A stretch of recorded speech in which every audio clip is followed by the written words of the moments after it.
सतगुरु भगवान की जय। तो ये सतगुरु भगवान पूर्ण ब्रह्म परमेश्वर अविनाशी राम कबीर साहब हैं और कहते हैं कि इनके लोक में चलना है, अब सतलोक जाना है।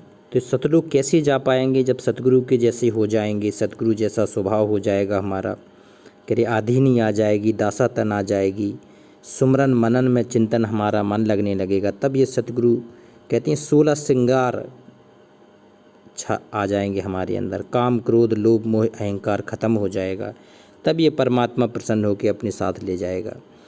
तो ये अनमोल शब्द हैं जिनके माध्यम से हमारी आधीनी बढ़ेगी, हम भगत बनेंगे, हम दास बनेंगे।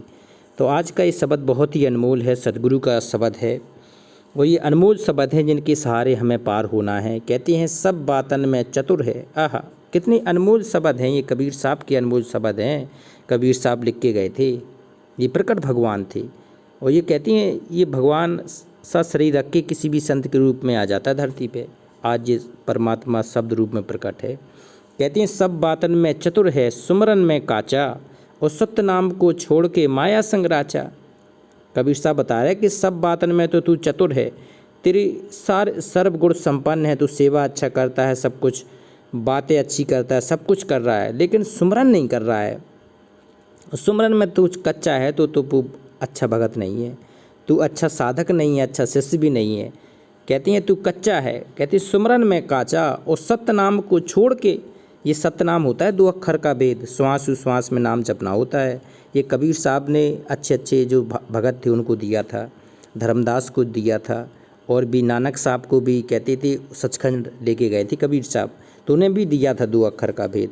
तो कहते हैं सत्य नाम को छोड़ के, कबीर साहब कह रहे हैं कि अगर आपको सतनाम मिल गया है, अगर इसको छोड़ के माया संग राचा, अगर माया के संग तुम चले गए, माया को अपना माया के अधीन हो गए, तो कहते हैं तू पार नहीं हो पाओगे फिर। तो इसके लिए ज़रूरी है तू सतगुरु की शरण में रहे, सतगुरु को ही अपना सब कुछ माने, सतगुरु की बातों में चले, सत्संग में चले, साधना में चले। कहते दीन बंधु बिसराइया और आया दे बाचा और ज्यों ही नचाया कामनी त्यों त्यों ही नाचा। क्यों? देखो कहती हैं दीन बंधु बिसराइया। दीन बंधु कौन है? ये दीन बंधु अविनाशी राम कबीर साहब हैं और जो प्रकट सतगुरु ये भी दीन बंधु हैं, ये भगवान ही प्रकट होके आते हैं सतगुरु रूप में। तो कहती हैं दीन बंधु बिसराइया, हमने अपने सतगुरु को तो भुला दिया, बिसरा दिया और आया दे बाचा और दूसरी बातों में लग गया, दूसरी बातों में बाचाल हो गया, दूसरी बातों में इधर उधर करने लगा। और जो ही नचाया कामनी, आह कामनी कहते हैं नारी को, पत्नी को। कहते हैं अब तू उलझ के रह गया है पत्नी के चक्कर में, माया के चक्कर में। माया का ही दूसरी रूप होती है ये नारी और पत्नी। तो कहते हैं ज्यों ही नचाई कामनी और त्यों ही तू नाचा, और कामनी तेरी जिस हिसाब से तुझे नचा रही उसी तरह से तू नाच रहा है। और कहते हैं भक्ति मार्ग पर अब तेरा मन नहीं लगता है, ना तू भक्ति करता है। तो कबीर साहब कह रहे हैं कैसे पार होगा तू? कहते इंद्री विषय के कारण सही नरक की आँचा और कहे कबीर हरि जब मिले हर जन हुस आचा। कहते हैं हर जन को मिलता है भगवान। हरि मतलब भगवान का आदमी, जो भगवान का सही भगत होता है उसको मिलते हैं भगवान। कहते हैं इंद्री विषय के कारण है। इंद्री होती हैं जो काम क्रोध लोभ मोह अहंकार, ये सबसे बड़ी इंद्री हैं और सबसे बड़ी ये विषय हमारे भक्ति मार्ग में हमें नहीं बढ़ने देते। कहते हैं इंद्री विषय के कारण सही नरक की आचा। बस जब अगर ये आपके पास हैं, अगर ये आपसे दूर नहीं हो रहे हैं, तो ये मान लेना कि तुझे अब नरक ही मिलना है, नरक में ही जाने की तू सच्ची प्रैक्टिस कर रहा है। सही नरक की आचा और कहे कबीर हरि जब मिले। कबीर साहब मिले थे जब तुझे हरि मिले, जब तुझे भगवान मिले, सतगुरु मिले, हर जन हो साचा। जब सच्चा भगत हो तब तुझे परमात्मा मिलेंगे, तब तुझे परमात्मा मिल के अपने लोक ले जाएंगे। तो ये भगवान हैं, ये सतश्री भगवान प्रकट कबीर साहब हैं आज। तो कहती है उन्हीं की ये वाणियाँ हैं, उन्हीं के ये शब्द रूप में प्रकट हैं और जिस भी भगत से प्रसन्न हो जाते हैं तो उसके हृदय में प्रकट हो जाते हैं भगवान। एक शब्द और देखती हैं घर घर दीपक बरे और लखे नहीं अंध और लखत लखत लख परे और कटे जम फंद है। कहती हैं घर घर में ये सतभक्ति चल रही है। कबीर साहब के शब्द हर भगत के हृदय में गूंज रहे हैं, हर घर में गूंज रहे हैं और दीपक की तरह गूंज रहे हैं कि अगर दीपक जल रहा है तो उसकी रोशनी होगी ही होगी। इसी प्रकार से अगर परमात्मा के साथ संगति के अगर आपके घर में शब्द चल रहे हैं, सतगुरु के शब्द चल रहे हैं, तो निश्चित ही आपके घर में दीपक होना चाहिए। अगर फिर भी दीपक नहीं होना चाहिए तो फिर अंध है, लखे नहीं अंध, तू फिर अंधा है, तुझे कुछ दिखाई नहीं देता है। कहते लखत लखत लख परे और कटे जम फंद। अगर तुझे रोशनी दिख रही है, तुझे भक्ति दिख रही है और भक्ति पे तू चल रहा है, तब तेरे कहते हैं युगों युगों के तेरे फंद कट जाएंगे, तेरे युगों युगों के काल के जाल कट जाएंगे। इसके लिए ज़रूरी है तू अपनी भक्ति कर, सच्चे सतगुरु की शरण में रह के सच्ची भक्ति करनी पड़ेगी, सतनाम का जाप करना पड़ेगा, सतगुरु से प्रेम करना होगा, ये सबसे ज़रूरी है। कहते कहत सुनन कछु नाही और ना ही कुछ करन है, और जीते ही मर रहे बहुरी नहीं मरन है। कहते कहन सनन को कुछ नहीं। जब ये सतगुरु प्रेम आपको छा जाएगा तो आप कुछ कहेंगे नहीं, आप कुछ बोलेंगे भी नहीं, और ना किसी के पास जाएंगे, ना किसी से बैठेंगे। किसी से बैठना उठना आपको अच्छा नहीं लगेगा, क्योंकि आपको लगेगा कि हमारा समय खराब हो रहा है। इतना समय हम अपने अगर भक्ति में लगाते तो हमारा सतगुरु हमसे खुश होता, हमारे पास आता। तो कहते कहन सन कछु ना ही कुछ करन है, कुछ नहीं करेगा वो भगत, वो भगवान के सहारे रहेगा। मलुकदास को जब ज्ञान हो गया तो मलुकदास ने स्पष्ट कह दिया था कि अजगर करे ना चाकरी, पंछी करे ना काम, और दास मलुका कह गए सबके दाता राम। तो उन्होंने कहा था कि हमें तो भगवान बैठाए खिलाएगा अब। तो कहते हैं पूरी भक्ति कबीर साहब ने मलुकदास की कराई थी और अपने लोग सतलुक ले गए थे। तो ये भगवान ऐसे दया करता है। कहते जीते ही मर रहे और बहुर नहीं मरन है, और जोगी पड़े बिजोग कहे घर दूर है। आहा, जीते जी मर रहे।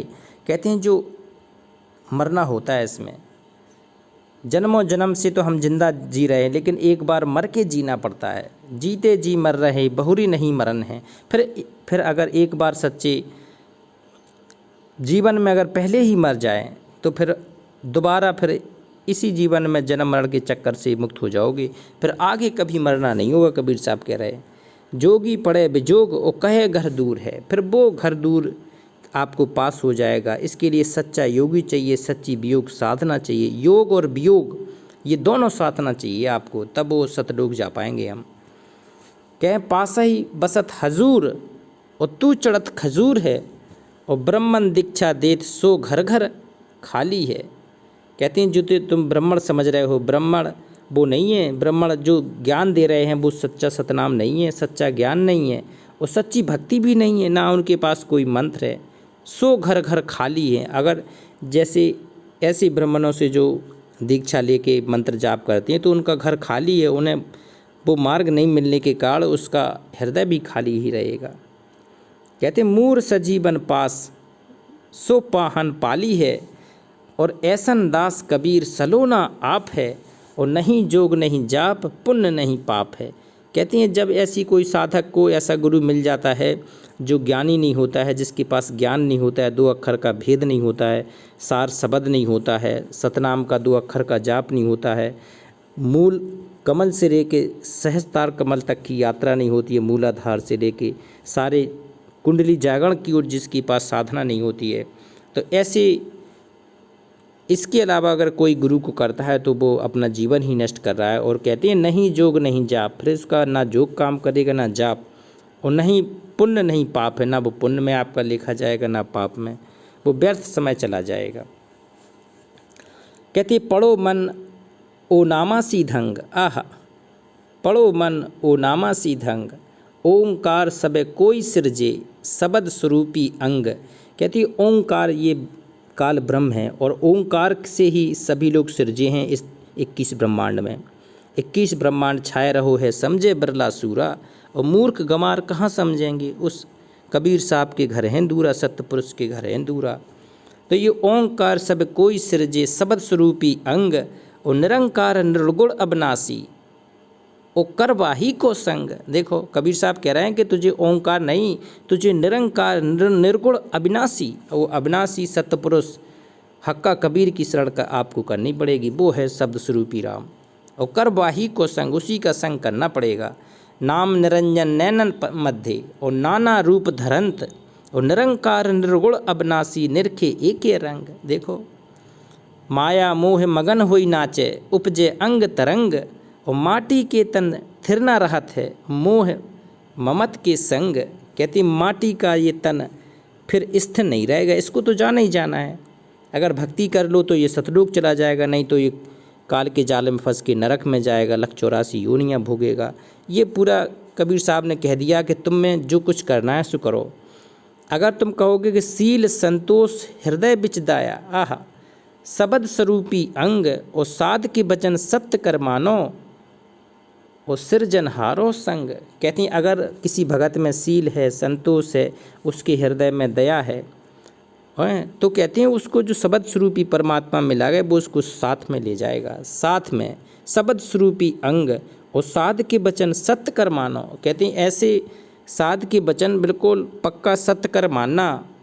और सृजनहारो संग, वो सृजनहारा ये परम पिता परमात्मा कबीर साहब है, ये सृजनहारा संग।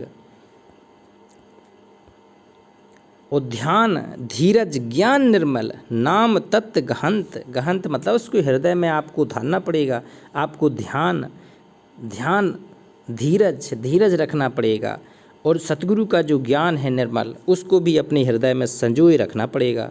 नाम तत्व गहंत, जो सतगुरु ने आपको नाम दिया है ना, उसमें आपकी श्रुत निरत लगी रहनी चाहिए। कहे कबीर सुनो भाई साधु आदि अंत पर्यंत। कबीर साहब कह रहे हैं कि सुनो मेरे प्यारे साधु, तेरे आदि से अंत तक ये सब चलता रहना चाहिए, तभी तू सतलोक जा पाएगा। तो ये पूर्ण ब्रह्म परमेश्वर अविनाशी राम सत्यपुरुष कबीर साहब धरती पर प्रकट हैं, शब्द रूप में प्रकट हैं। तो इस पूर्ण ब्रह्म परमेश्वर की शब्द साधना करके सतलोक चलो। ये अविनाशी राम है, हमेशा हमेशा के लिए ये सतलोक ले जाएगा। फिर 21 ब्रह्मांड काल की जेल में फिर नहीं आना होगा। तो एक बार इस परमात्मा की जयकारा लगाते हैं। पूर्ण ब्रह्म परमेश्वर अविनाशी राम सत्य कबीर भगवान की जय।